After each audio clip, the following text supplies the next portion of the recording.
चलो अब रिवीजन करते हैं। ये बर्नौली इक्वेशन का डेरिवेशन हो चुका है, शुरू से रिवाइज करते हैं। चलो आ जाओ भाई, सभी आ जाओ रिवीजन पे। ठीक है, 5 मिनट लेंगे, सबका रिवीजन करवाएंगे। फ्लूइड डायनेमिक्स की बात अपन यहां पर कर रहे थे। Study of motion by considering the cause of motion.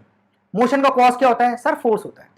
ठीक है, और इस फ्लूइड डायनेमिक्स में अपन क्या पढ़ा रहे हैं? आपको मैं बर्नौलीज इक्वेशन पढ़ाऊंगा पूरा डिटेल में, बहुत इंपॉर्टेंट होता है। फिर हम इंपैक्ट ऑफ जेट्स पढ़ाऊंगा, फिर लॉन स्प्रिंकलर पढ़ाऊंगा। ये आपका पूरा डायनेमिक्स यहां पर खत्म होता है। हाँ, कॉज ऑफ द मोशन क्या होता है sir? Different type of forces होते हैं, जैसे pressure force, viscous force, surface tension force, gravitational force, elastic force and turbulent force. ठीक है, ओके, यहां तक चीजें अपनी क्लियर होती है। अब न्यूटन लॉ क्या बोलता है कि net force equals to inertia force. सारे फोर्सेज अपन ऐड करें, जितने फोर्सेज अपन यहां पर लिखे, जैसे pressure force, viscous force, surface tension force, gravitational force, elastic force and turbulent force is equals to inertia force. ये मैंने आपको पढ़ाया क्योंकि ये कभी कभी आपको ऑब्जेक्टिव एग्जाम पूछ लिए जाते हैं, रेशियोज। अब मैंने इनकंप्रेसिबल पाइप फ्लो बोला। इनकंप्रेसिबल तो इलास्टिक फोर्स 0, पाइप फ्लो का मतलब सरफेस टेंशन फोर्स 0। दो फोर्स यहीं 0 हो गए, तो आपके 6 में से 4 फोर्स ही बचे। फिर मैंने बोला लेमिनार फ्लो, ये मैं मान के चलूंगा तो आपका टर्बुलेंट फोर्स भी 0 हो गया। और इन 3 फोर्स से आपको जो इक्वेशन मिलती है सॉल्व करने के बाद, नीवेर स्टोक्स इक्वेशन मिलती है आपको। ठीक है, अब मैं नॉन विस्कस, अपने फ्लूइड को मैं नॉन विस्कस भी मान के चल रहा हूं, नॉन विस्कस में आपका विस्कस फोर्स हटेगा, तो इस इन फोर्सेस से आपको आयलर्स इक्वेशन मिलती है। अगर इस आयलर्स इक्वेशन को रिजॉल्व करके आप उसको इंटीग्रेट करते हो तो आपको बर्नौली इक्वेशन मिलती है, जैसा कि अपन ने अभी तक देखा। अब ये छोटा सा अपन ने फ्लूइड एलिमेंट माना, ये मेरा स्ट्रीम लाइन है। ठीक है, ध्यान से रिवीजन कर लेना, ये मेरा स्ट्रीम लाइन है, कल और भी बातें करेंगे इस पे अपन। तो मैंने क्या बोला सर, आपने 2 ही फोर्स मान के रखे थे, pressure force and gravitational force. तो ग्रेविटेशनल फोर्स नीचे लगता है, प्रेशर हमेशा इनवर्ड लगता है। एक साइड प्रेशर पी लगा तो किसी डिस्टेंस जाकर P plus DP force, DP pressure लगेगा। ये मेरा क्रॉस सेक्शनल एरिया है, डी है, और ये मेरी डिटेल लाइन है, डिटेल लाइन से ऊपर ये Z1 और ये Z2। ठीक है, और एक छोटा सा मैंने जो सिलेंडर माना उसको मैं डीएस मान लेता हूं।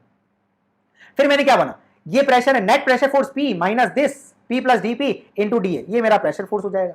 एंड ये मेरा डायरेक्शन एफजी का इस तरफ था, तो ये हो जाएगा माइनस एफजी कॉस थीटा।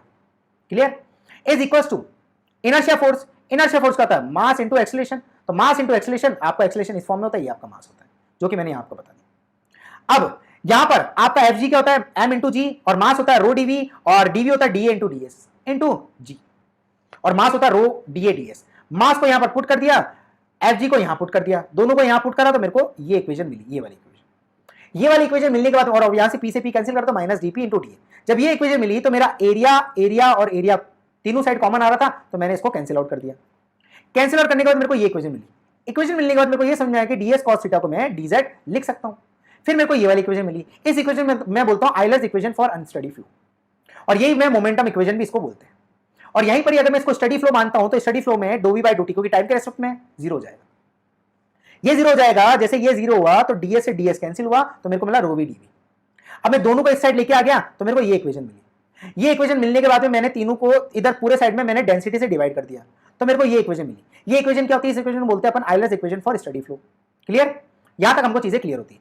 फिर उसके बाद में क्या होता है कि DP upon rho G DZ plus V DV, जो कि मेरे को यहां से मिली थी, इसको मैं इंटीग्रेट करता हूं तो integral form of Euler's equation मेरे को बर्नौली इक्वेशन दी थी। अगर मैं डीपी अपॉन रो, जो कि डेंसिटी मेरा कांस्टेंट है, तो डीपी का इंटीग्रेशन पी, डीजेड का इंटीग्रेशन z, क्योंकि जी भी मेरा कांस्टेंट है, बाहर आ जाएगा, एंड वी डीवी का इंटीग्रेशन v स्क्वायर बाय 2। ये मेरी होती है बर्नौलीज इक्वेशन। अगर आप g से डिवाइड भी करते हो तो ये कांस्टेंट है और g भी मेरा कांस्टेंट है, c अपॉन g भी मेरे को कांस्टेंट ही देता है, तो ये भी मेरी बर्नौली इक्वेशन होती है p upon rho G plus v square upon 2g plus z equals to constant. क्या चीजें आपको क्लियर है? तो ठीक है, आपको लेक्चर अच्छा लगा है, रिवीजन आपका शानदार तरीके से हुआ है बर्नौलीज इक्वेशन का, तो लाइक कर लो यार, फटाक से लाइक कर लो। जो नया बच्चा है चैनल को सब्सक्राइब कर लो।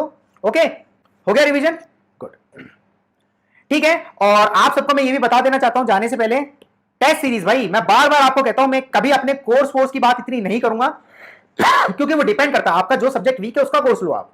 पर मैं फिर कहता हूं, आपका सब्जेक्ट अच्छा हो या वीक हो, आपका सब्जेक्ट बहुत अच्छा हो, ये टेस्ट सीरीज जरूर ज्वाइन कीजिए भाई, क्योंकि आपका कोर्स अच्छा हो, बहुत अच्छा हो, टेस्ट सीरीज ज्वाइन नहीं करी तो भैया नुकसान आपको बहुत ज्यादा होगा, बहुत ज्यादा नुकसान होगा, ये फैक्ट है। ठीक है, इसका ध्यान रखना। और टेस्ट सीरीज ज्वाइन करने के बाद ऐसा नहीं बस ज्वाइन कर लो, तो टेस्ट सीरीज देना भी है।